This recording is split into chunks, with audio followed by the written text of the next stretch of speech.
During World War II, the Siege of Leningrad was a harrowing test of human endurance, resilience, and the will to survive. Spanning 872 days, nearly 2.5 years, it was one of the longest, most brutal sieges in history. This story is not just about the military strategies or battles fought during World War II, but more poignantly about the everyday people of Leningrad who faced unimaginable hardships.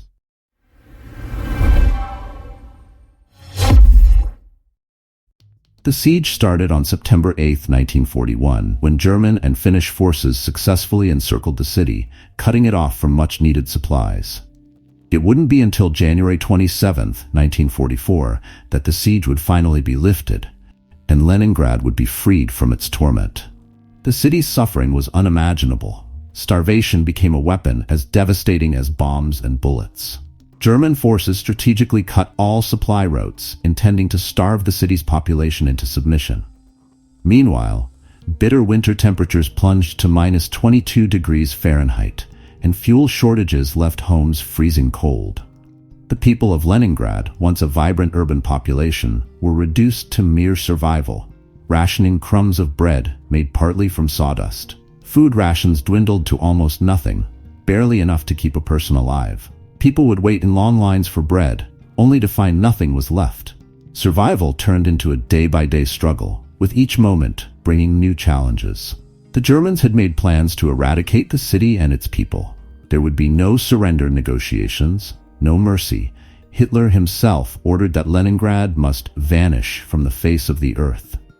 This wasn't just a military operation, it was a calculated plan to break the spirit of an entire city. The Siege of Leningrad was meant to be a brutal demonstration of power, a message to the Soviet Union of what would happen to those who opposed Nazi rule. Yet the people of Leningrad had a different vision. Despite the starvation, cold, and constant bombing, they refused to surrender. They formed civilian brigades, dug trenches, built barricades, and armed themselves to protect their homes. Their spirit and determination were beyond heroic. Children, elderly citizens, and everyone who could hold a shovel or carry supplies took part in the defense. It was a collective effort, an entire city mobilized for survival. One of the most powerful symbols of hope was the road of life. When Lake Ladoga froze in the winter, a lifeline was created across the thick ice, allowing trucks to bring in supplies and evacuate civilians. The ice road was fraught with danger. Bombarded by German artillery, vehicles were at constant risk of breaking through the ice. Yet it was the only hope for the starving city, and its importance cannot be overstated. It was a cold, perilous journey, but thousands were saved, and supplies crucial to survival were brought in. The road of life was not just a physical connection. It was a symbol of hope, resilience, and the determination of a city that refused to give up. The bravery of the drivers who risked their lives to bring food and supplies to the starving city is a testament to the human spirit's ability to persevere in the face of overwhelming odds. The severe shortage of food brought the city to the brink of collapse. Starvation led to a collapse in the city's health, and conditions grew desperate. Reports of people collapsing in the streets from hunger became common, and worse, there were even instances of cannibalism. The NKVD, the Soviet secret police, reported dozens of cases where starving residents had turned to eating human flesh. It was a horrific reality that underscored the utter devastation of the siege. Despite this unimaginable suffering, Leningrad held on. The people found ways to survive, even when it seemed that all hope was lost. They shared what little they had, supported each other, and refused to give in to despair. The siege brought out both the best and the worst in people, but ultimately it was the spirit of unity and resilience that prevailed. The defenders of Leningrad were not only the soldiers on the front lines, but also its citizens, ordinary men, women, and children who refused to give up. Women worked tirelessly in factories, producing weapons and supplies, while also tending to the sick and wounded. Children helped by transporting goods, gathering firewood, and even assisting in the construction of defenses. Each group played a vital role, contributing uniquely to the survival of their beloved city. They worked day and night building defenses, transporting supplies, and taking care of one another. Factories were dismantled and rebuilt within the city to keep producing weapons and supplies. School children worked alongside adults, and even cultural institutions like theaters kept operating, providing moments of hope amidst despair.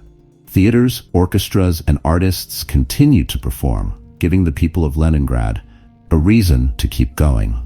One notable example was the performance of Dmitri Shostakovich's Symphony No. 7 by the Leningrad Radio Orchestra, which took place despite the ongoing siege and the musicians themselves suffering from hunger. Art and culture became weapons of resilience, reminding everyone that there was still beauty in the world, even amidst the horrors of war. One particularly inspiring moment came when Dmitri Shostakovich's Symphony No. 7, also known as the Leningrad Symphony, was performed in the city in August 1942. Despite the ongoing siege, the musicians played, many of whom were themselves suffering from hunger. The performance was broadcast throughout the city and even toward German lines, serving as a powerful symbol of the people's resilience and defiance. The symphony became a rallying cry, a message to the world that Leningrad would not be broken. It was a moment of unity and hope, a reminder that even in the darkest times, the human spirit could create something beautiful. The Finns, allied with Germany, had advanced to within just 12 miles of Leningrad's northern suburbs. While they did not actively participate in the bombardment of the city, their presence complicated the Soviet defense efforts significantly.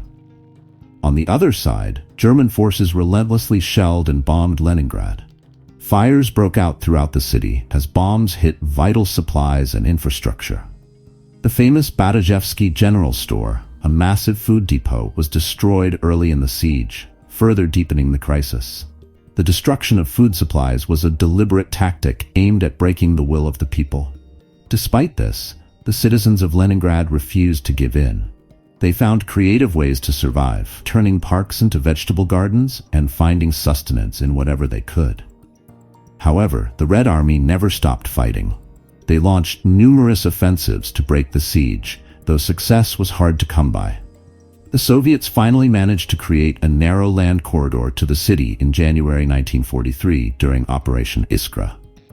This land connection, though narrow and still dangerous, allowed for some relief. Food, supplies, and hope began to trickle in more steadily.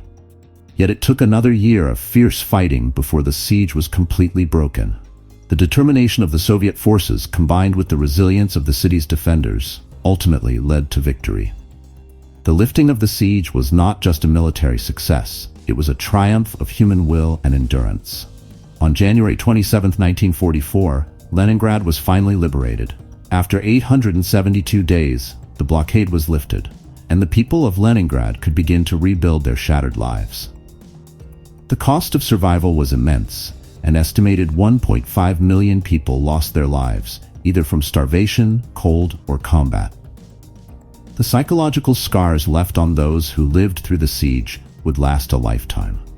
The survivors carried with them the memories of unimaginable suffering, but also the pride of having endured one of the most brutal sieges in history. They had faced the very worst that war could bring and had emerged victorious. The destruction was immense. Leningrad's once grand imperial palaces, such as the Catherine Palace and Peterhof, had been looted and destroyed by German forces.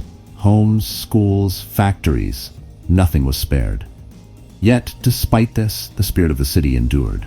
The people of Leningrad were celebrated as heroes, and their determination became a symbol of Soviet resilience during World War II. The rebuilding of the city began almost immediately, with citizens working tirelessly to restore what had been lost. The scars of the siege were everywhere, but so was the determination to rebuild and move forward. The Siege of Leningrad stands as one of the most tragic yet inspiring chapters of World War II, highlighting themes of resilience, sacrifice, and the indomitable human spirit. It's a story of ordinary people showing extraordinary courage, of a city that refused to surrender no matter the cost. The siege wasn't just a military engagement, it was a battle for survival against hunger, the elements, and a merciless enemy. Leningrad's endurance is a testament to human strength, sacrifice, and the will to fight for one's home. The story of Leningrad is a reminder of the resilience of the human spirit, the power of unity, and the capacity to endure even the most unimaginable hardships. The legacy of the Siege of Leningrad lives on today. The city, now known as St. Petersburg, stands as a symbol of resilience and courage.